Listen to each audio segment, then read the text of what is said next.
Shalom,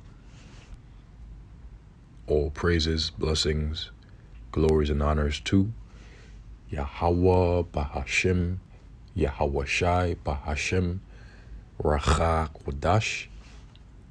Double honors to my elder apostles and bishop elders of Great Millstone who have taught me this truth, as well of men of like mind. Shalom wa chasad, which means peace and mercy to the elect of the nation of Israel, whom are you so-called Negroes, Latinos, Native American Indians, and Israelite foreigners of the sea land of our forefathers, Abraham, Isaac, and Jacob, whom are scattered here in America, which is Babylon the Great, and abroad. To you I say Shalom, pardon me, and Yahweh Bahashim, Yahweh Shai Ratazah. This lesson is edifying. Pardon me. In the news from the RT, Germany and France agree on pushback against U.S. plans, political. Upon reading this title and seeing this article, I'd immediately thought of Revelation, the 17th chapter, the 16th verse, which reads, And the 10 horns which thou sawest upon the beast, these shall hate the whore, and shall make her desolate and naked, and shall eat her flesh, and burn her with fire. Now, who are the 10 horns? The 10 horns represents the EU, which are allied to America, which is the whore that rideth upon the beast, which represents NATO. Okay? Ultimately, though, the beast is the pagan Roman Empire, which came back in the form of NATO and the EU, collectively with America being an extension of that empire. And so the 10 horns which thou sawest upon the beast, these shall hate the whore. And so America's allies of the EU are going to hate her and shall make her desolate. How? By way of thermonuclear fire. And naked, and shall eat her flesh and burn her with fire. And that's what the beast is going to do. It is going to eat the flesh of the whore and burn her with fire, which is a metaphor for that. They are going to destroy her. Okay?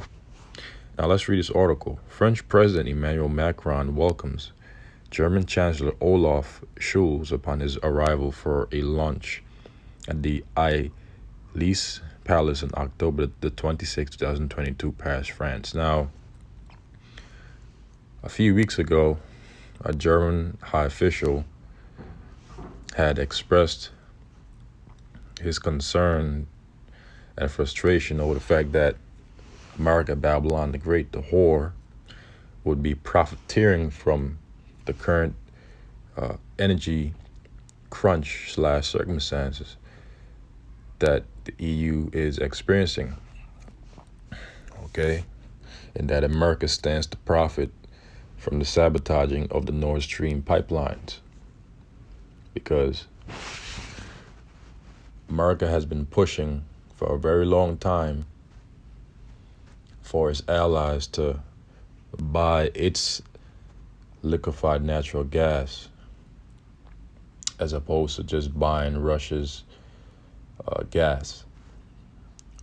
And by the way, Russian gas is a lot more cheaper than America's liquefied natural gas.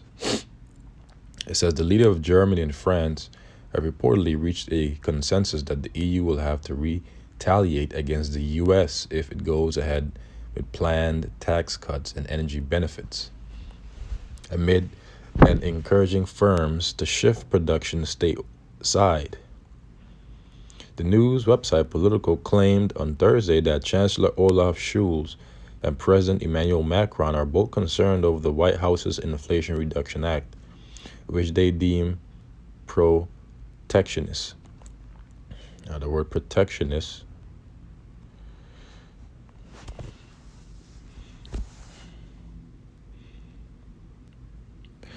sometimes referred to as trade protectionism is economic policy, of restricting imports from other countries through methods such as tariffs on imported goods, import quotas, and a variety of other government regulation.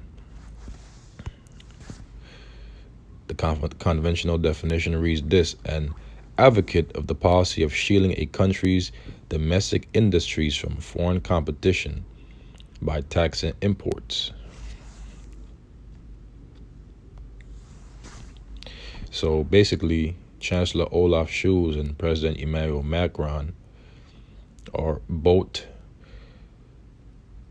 labeling or deeming the White House's Inflation Reduction Act as being protectionist. The matter was reportedly discussed at their lunch. Sounds like I'm saying lunch, like as an L, launching something, but it's actually lunch. I digress.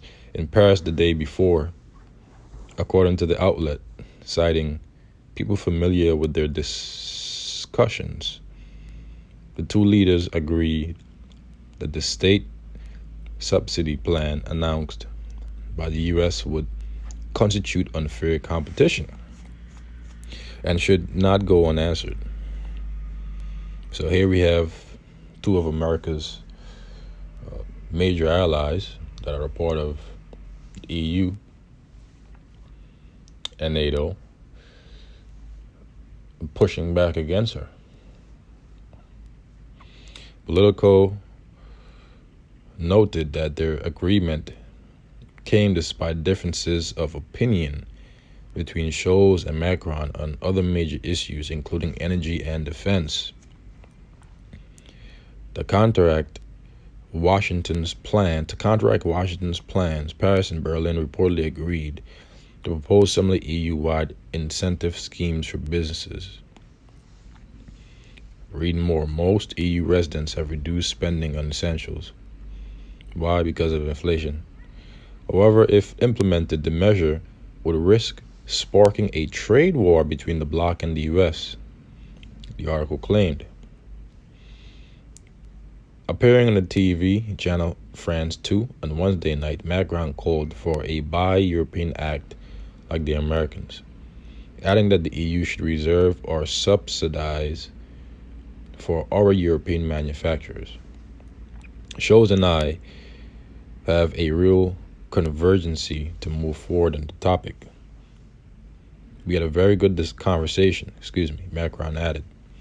However, the two European powerhouses do not plan to enter confrontation mode just yet, according to Politico, and would prefer to strike a compromise with the U.S. at the negotiation table. So that tells us that if this negotiation fails at the table, they're basically going to move forward in doing things on their own. So America's allies are basically getting fed up even more. So this is good news, because the Lord is stirring up America's allies to hate her even more. Remember, the scripture says in Obadiah, the men that were at peace with thee have deceived thee. They that have eaten thy bread have laid a wound under thee. There is none understanding in him.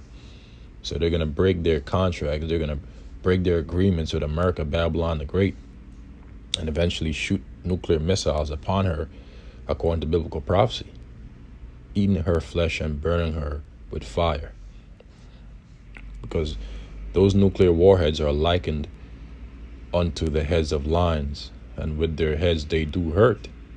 Because you see, a lion's power is obviously in its head, its teeth,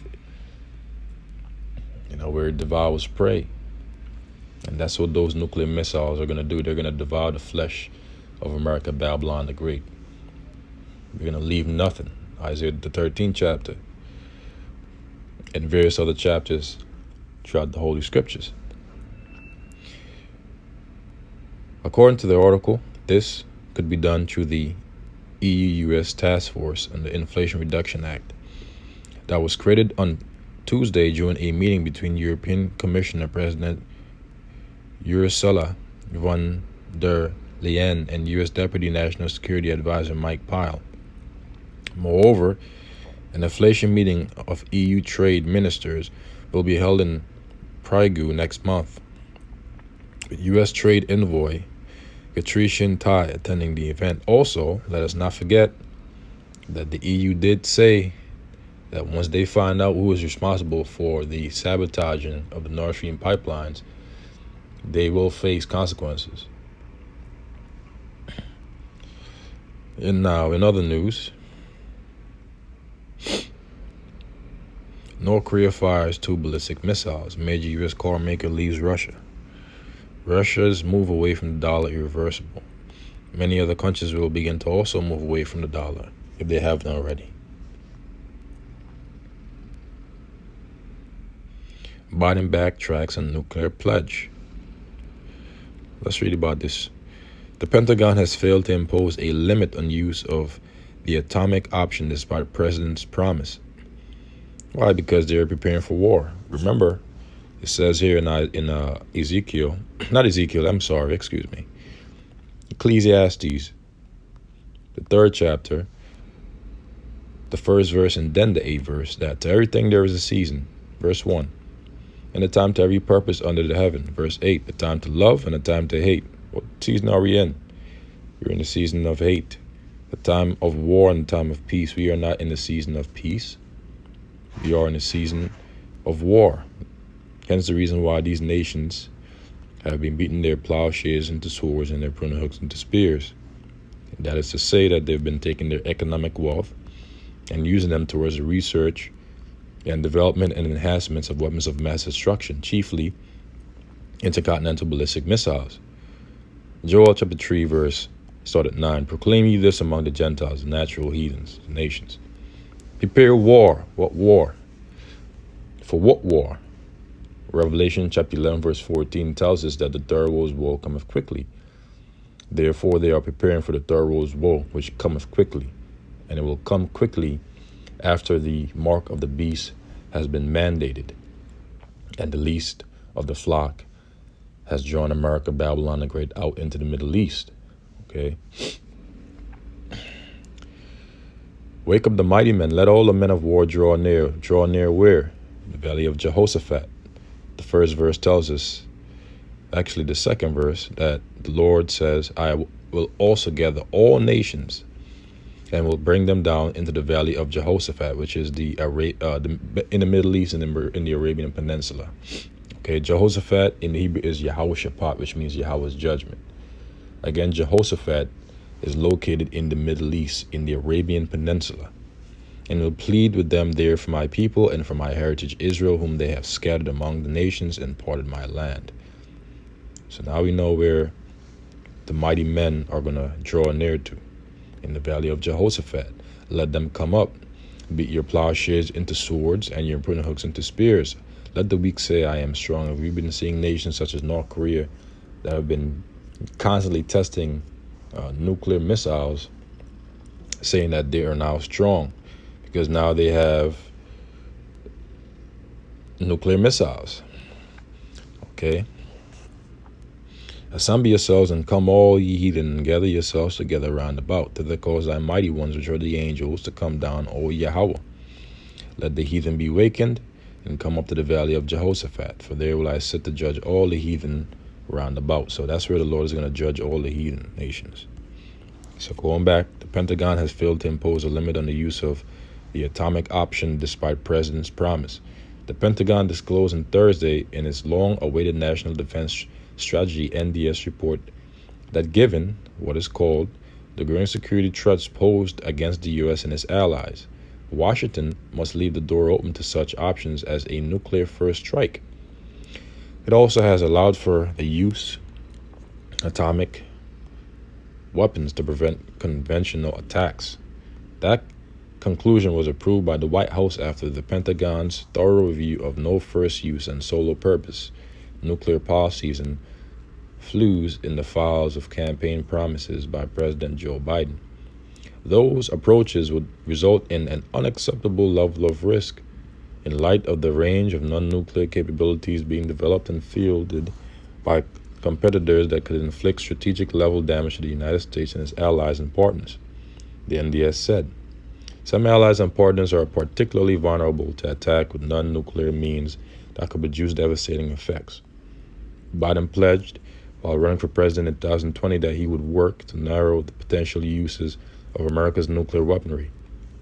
The sole purpose of the U.S. nuclear arsenal should be deterring, and if necessary, reiterating against a nuclear attack. As president, I will work to put that belief into practice in consultation with our allies and military. The decision to instead reject limits on the use of nuclear weapons come amid rising tensions with Russia and China. Beijing is investing heavily in expanding and modernizing of its nuclear capabilities, the Pentagon said. By the 2030s, the United States will, for the first time in its history, face two major nuclear powers as strategic competitors and potential adversaries.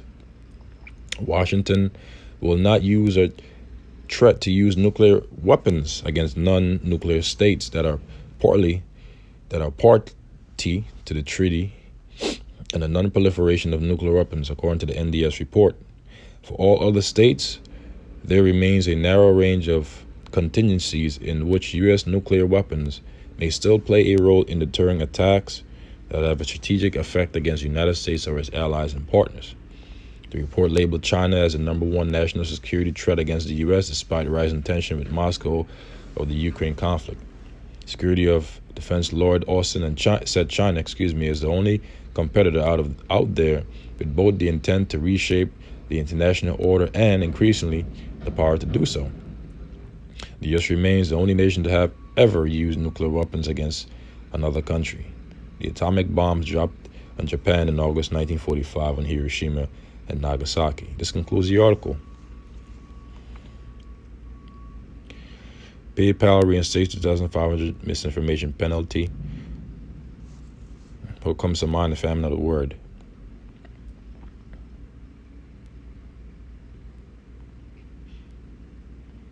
Putin warns of unprecedented or unpredictable, decade ahead. So let me just make sure this. Okay. Excuse me.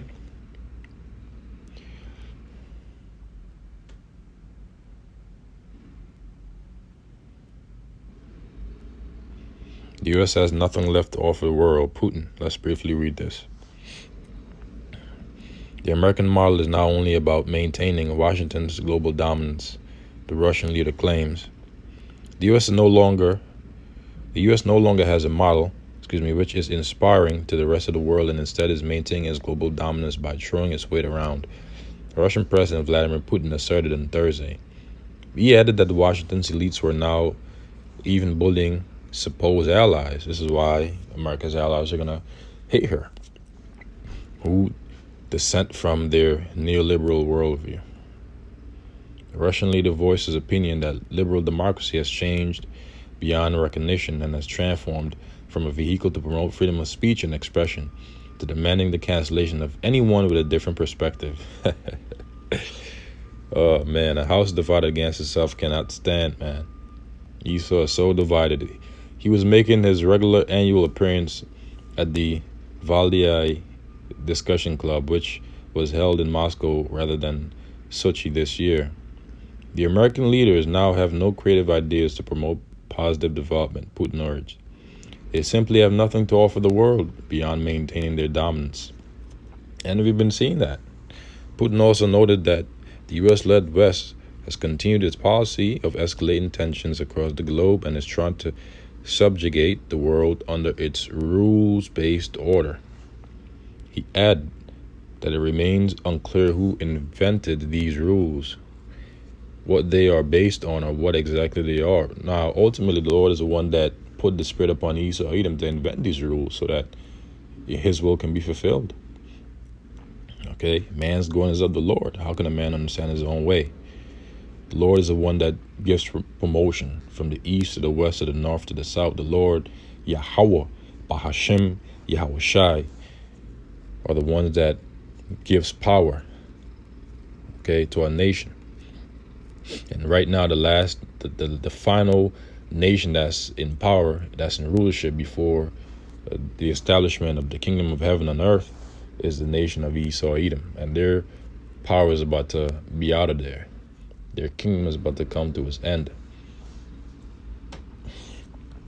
The only thing that is understood according to the president is that the concept is meant to allow those who hold global power to live without any rules at all, and allow them to get away with doing whatever they want. Well, Job 9:24 says that the earth is given into the hands of the wicked.